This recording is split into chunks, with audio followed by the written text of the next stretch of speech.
हमको सन्यासी बाबा के दर्शन के बारे में, पूज्यपाद सन्यासी बाबा के अनुभव दर्शन तो हमें बहुत बार हुए, पर प्रत्यक्ष दर्शन हमें 2 ही बार हुए। 2011 में, 2017 में, 2 सन। 2011 का रहस्य तो उतना बड़ा नहीं है। 2017 में हमें धाम पर यज्ञ करनी थी, 18 पुराण।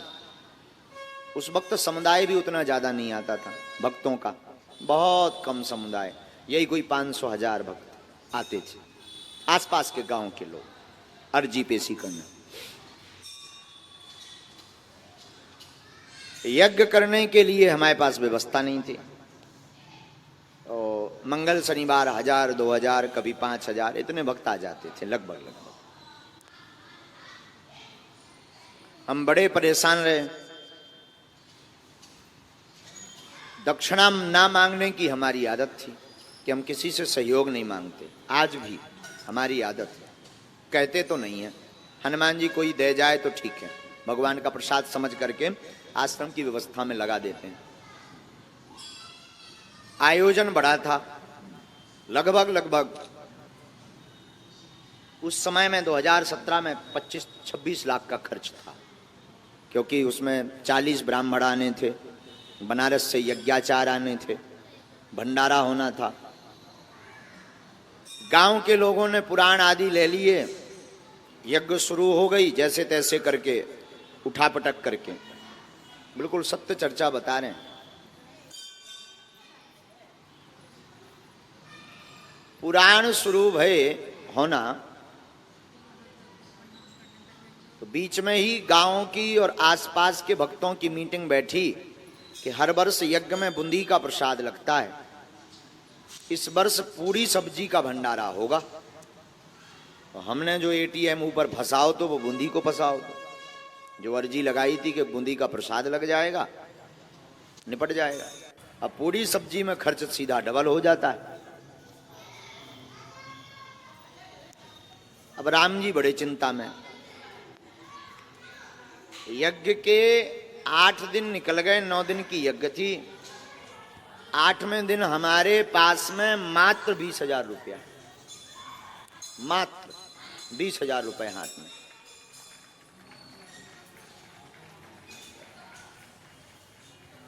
ब्राह्मणों की दक्षिणा ही हमें 4 लाख के लगभग देनी थी और भंडारे का सामान मंगवाना था। अब जो सेठ आदि थे उन्होंने कहा कि महाराज जी नगद लगेगा। अब बड़ी चिंता पड़ गई, खूब व्यवस्था बन गई, यज्ञ का खूब झंका मंका हो गया। लेकिन अब विचार करने लगे कि अंतिम दिन नाक ना कट जाए।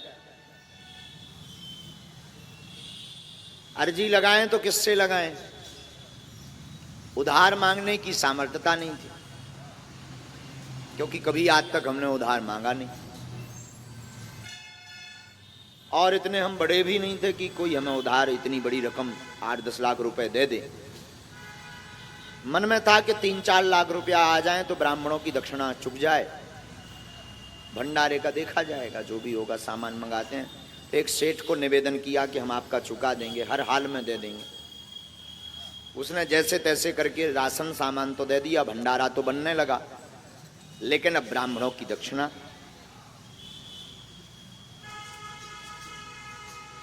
पूरा दिन चिंता में हमारा बीता। शाम हुई, यहां पर खेत में वहां कोने में रामलीला लगी थी, चित्रकूट की रामलीला थी। 18 पुराण सामने, जहां पर जिगजैग बन रहा है वहां 18 पुराण बैठे थे। और जहां पर यज्ञशाला बनी बड़ी वाली, छोटी छोटी वेदियां बनी 251, यहां पर राम कथा का मंच लगा था। हम राम कथा कर रहे थे स्वयं। गांव का खूब सहयोग मिला, जन जन की जितनी सामर्थ्यता थी गांव वालों ने सहयोग किया। बड़ा आयोजन, हमारे गांव के सब समाज के लोग, अहिरवार समाज के लोग से लेकर के हमारे भाई भैया आ रहे हैं, आदिवासी जी आ रहे हैं, सब जनन ने अटूट मेहनत की दिन ना रात। बड़ी उन्हें प्रसन्नता रहती थी, मन भी बड़ा अच्छा लगता था उन सबका। हमारा भी मन बड़ा गदगद था। लेकिन अब ये आप बीती बताएं किसको? बड़े बड़े जो लोग थे तो वो तो नाम के रहते हैं, मांग ले अगर उधारी सोने मोह मंगोरा सो फुला के भग जाने। तो मन में था कि अब करें तो करें क्या। पूरा शाम कल दक्षिणा देनी है, 20,000 रुपया हाथ में है, दक्षिणा 4 लाख देनी है, और दूसरे दिन सुबह ब्राह्मणों को जाना है, और दक्षिणा नहीं देंगे नाक कटेगी, थू थू होगी, ब्राह्मण गाली देकर जाएंगे। अब रोने के अलावा हमें कुछ नहीं आवे। विचित्र बात यह कि पर्चा और पेन कागज उठाएं सो अर्जी न लगे। कम से कम अर्जी लग जाए तो जी बता दें भाई साहब के होने का है, पैसा की व्यवस्था होने के नहीं होने, तो पहले ही हाथ पांव पकड़ लिये बामनन के हमारी नाक बचाओ। सो अर्जी न लगे, सबकी अर्जी धड़ाधड़ लगे, हमारी स्वीकार ही ना हो गई। अब और बड़ी टेंशन हो गई कि कम से कम ऐसे संकट के समय पे तो बोलो। तुम दूषण के बारे में लिखवा रहे, हमारे बारे में तो लिखवाओ कि काल का होने, नाक कटने हैं कि बचने। सो भाई साहब मौन एकदम, कीप क्वाइट। अब बड़ी हैरानी, भाई साहब मतलब श्री हनुमान जी मौज की बात बोल रहे हैं। शाम हो गई, रामलीला चलती थी, चित्रकूट की रामलीला आई। रात के समय पूरा गांव आसपास के लोग देखने आते थे, बीच बीच में पुलिस भी कभी आती। लगभग 1-1:30 बजे जब रामलीला से लोग दर्शन करके चले गए, गर्मियों का दिन, मटकों में पानी भरा रहता था, हमें तो भोजन ना भय, एक रोटी का निवाला नहीं गया भीतर। मन में यही चिंता कि कल होगा क्या, और बार बार रोना आवे, बार बार आंसू भर में कि इससे अच्छा तो यज्ञ ही ना करवाते तो ठीक थी, या फिर किसी से उधार मांगे, पर मांगे किससे, कोई उधार देने वाला नहीं। बार बार हमारे आंसू भरें और बार बार हम सन्यासी बाबा और बालाजी का ध्यान करें, कोई जवाब ही नहीं। रात के 2 बज गए, 2 बजे तक कोई व्यवस्था नहीं बनी, तो अब हम एकदम तड़फड़ाएं। एक झोपड़ी बनी थी, एक कमरा में जाएं, बार बार रुपया गिने, बार बार हैरान हों, तो रुपया 20,000 के 20,000। अब एक कौन ऐसे आए कि चलो भाई बड़ा जाने, रात भर में पेड़ हो आए सो बड़े आए, 20,000 के 20,000। रात के 2 बज गए तो कोने में हर जो नीम के पेड़ लगे हैं, अभी भी मंदिर में लगे हैं, मंदिर के नीचे में जो नीम के पेड़ लगे, इन पेड़न के नीचे जो है पानी के मटका भरे थे, पानी के मटका। मारे आवेश के हमें अंदर ही अंदर गुस्सा भी चढ़ी, रोबो भी आ रहा हो मन ही मन के, अब कीपे रुपया मांगियो, इतने रुपया एक रात में को दे दे, 4-5 लाख रुपया चाहिए। पानी को मटका लो, गर्मियन के दिन से ऐसे ही मटका को पानी डालो, नहाओ। एक छोटो सो मटका नल लगो, नल से भरो। सब लगभग सो गए थे, 2, 4 से 10 जने जग रहे थे। उन्हें सब पता तो विराज महाराज जी पूजा करने जाते रहते हैं। मटका में पानी भरो और मटका हाथ में लेके बागेश्वर मंदिर की सीढ़ियां हम चढ़न लगे, और जैसे ही 4 सीढ़ी चढ़े और 5वीं पे पैर रखो, सोई सन्यासी बाबा बोल गए, और मंदिर से गर्जना के साथ आवाज आई कि तुम चिंता मत कर, सुबह तोरी व्यवस्था हो जाए यज्ञ की, जा। आंखों से झरझर हमारे आंसू बह गए और शरीर कप गए एकदम से। और हमने पूछा कौन? गुरुजी। तो बोले हूं की आवाज आई, ऐसी आवाज के साथ गर्जना की, शरीर के रोंगटे खड़े हो गए। हम जब मटका लेके गए और हमने जब जल चढ़ाया विश्व भोले बाबा बागेश्वर महादेव को, बालाजी को, और वहीं पर वो जो है लेकर चमीटा, और सुंदर मुख कमल सा चेहरा, लाल एकदम चेहरा, कोई बड़ी जटाएं नहीं, सुंदर मुख, बिना बालों वाला चेहरा, बड़ी बड़ी जे मोटी खड़ाऊं, यहां से पीला गमछा पहने और यज्ञोपवीत जो है मोटा सा पहने, और हाथ में चमीटा लेकर के, हाथ पकड़े, बाल ऐसे पकड़ के हिला दे, बोले जा कल व्यवस्था हो जाए। लगभग 20 मिनट तक हमें ध्यान ही नहीं रहा कि हम कहां हैं, निर्भूल हो गए। शरीर सुस्त हो गया और शंकर जी की जो दालान अभी बनी है उसी दालान में हम गिर पड़े। 20 मिनट बाद जब होश आया तो शरीर पूरा गीला था, हंसुआ भरे थे, आंखें लाल हती। तब बाद में समझ में आया कि कुछ लीला हो गई।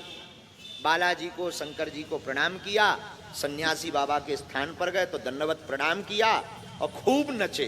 दिल खोल के हम 5 मिनट नचे अकेले में, और ऐसे कूद कूद के नचे कि आज तो जय जय हो गई, आज तो तुम्हारे भी दर्शन हो गए।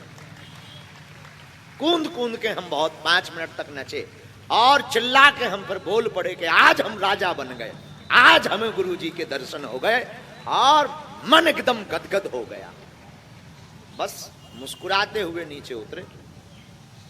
1-1.5 घंटा तो नींद ही नहीं आई। वो छवि बार बार, वो मुख, सुंदर सा मुख, एकदम लाल श्वेत, बढ़िया बिना दाढ़ी का चेहरा, वो सुंदर कमल सा चेहरा, वो मोटी खड़ाऊ, इतनी ऊंची खड़ाऊ, और यहां से पहने वो गमछा और मोटा यज्ञोपवीत और 8-9 फीट का लंबा चमीटा हाथ में और बड़ी बड़ी आंखें और मुस्कुरा करके भौएं वो टेढ़ी जब हमने देखी, अद्भुत।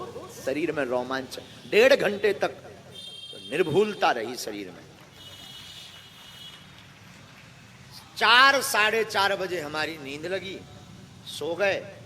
सुबह 9:30 बजे हम सोकर उठे। तो जो पीपल का पेड़ है अभी भी दरबार हॉल के सामने, उस पेड़ के नीचे जो यज्ञ में उसमें रहे हैं, कोई गांव का बेटा क्या उस यज्ञ में रहा है? कोई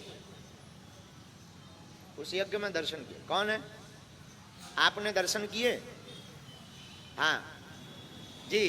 पीपल के पेड़ के नीचे हमारी बैठक थी। उस वक्त एक सोफा डला रहता था, वहीं पूरे यजमान और सब ब्राह्मणों को। हाँ, ये कक्का तो हैं, तुम भी कक्का रहे ना पीपल के पेड़ के नीचे जब हम बैठत रहे। और ये दाऊ साहब हैं, इन्हें भी पता है, इन्होंने भी। पीपल के पेड़ के नीचे हमारा सोफा डला रहता था, वहीं सब मिलने आते थे। तो एक घटना घटी। अब देखना, जब इतनी गाड़ियां दूर नहीं रोकी जाती थी, बोलेरो गाड़ी ये बरगद के पेड़ के नीचे आ जाती थी। कारें लोगों की बहुत कम कारें आती थी, वाहन बहुत कम, लेकिन यज्ञ थी तो बहुत दूर रोकना पड़ता था। तो एक नई बोलेरो गाड़ी आई, उसमें से व्हाइट शर्ट पहने और ब्लैक पैंट पहने एक व्यक्ति उतरा। तो हम तो बैठे थे, 11:30 बजे नहा धोकर पूजा पाठ करके आज तो हम खुश थे, गुरु जी के दर्शन। एक तो रात के, अब बता तो कोई सकत नहीं है कि रात के का होगा। रात को एक तो दिव्य दर्शन भय, ऊपर से उन्होंने ये कहा कि नो प्रॉब्लम, चिंता नहीं करना है। तो और मन में उल्लास। अब ये चिंता नहीं थी, अब ये था कि अब गुरु जी करें का। अब ये था कि पैसा कहां से आओ, जो देखो को लेके आओ। अब जा भर मन में हर्ष तो और कोई टेंशन ही नहीं। तो 11:30 बजे हम आके पीपल के पेड़ के नीचे बैठे। गांव के सब लोग आए, ये गांव के, आ जाओ अंदर, आ जाओ, आ जाओ, आ जाओ। ये देखो ये कक्का, हम आपको मतलब ऐसी कोई बात नहीं, यथार्थ बात